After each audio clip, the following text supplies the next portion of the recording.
Liza! Liza! Lumabas ka dyan! Sir, ano kailangan nila? Bakit si Liza ka ba? Pakisabi kay Liza at kay Kalbo na yan, nandito sa labas yung lalaking maputi, guwapo pero walang abs. Pakisabi sa kanila, pakisoli yung kaldero namin na hiniram nyo. Are you sure nandyan siya sa labas? Yung maputi, gwapo, pero walang abs? Excuse me.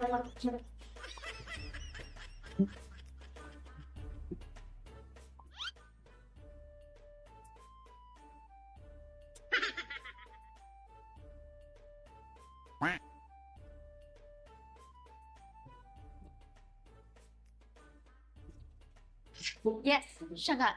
Kuya, please tell him to go home. Hindi siya welcome dito.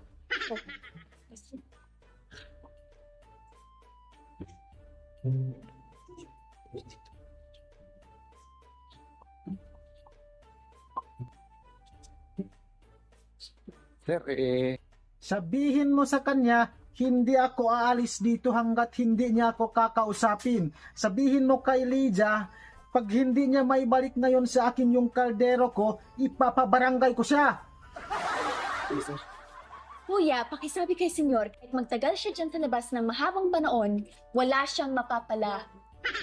Magtagal siya dyan sa labas, kakatayo niya. Kuha mo, kuya. Opo, ma'am.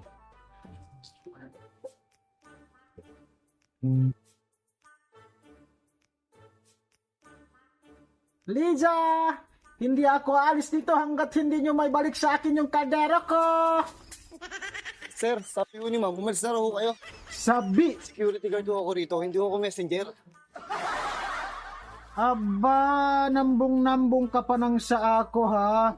Eh may sinabi ba ako nang sa iyo na messenger ka? Okay, kung hindi nyo isosoli ngayon yung kaldero namin, hindi lang barangay hall ang inabot nyo dahil ipapatulpo ko kayo! Ayaw, di ma.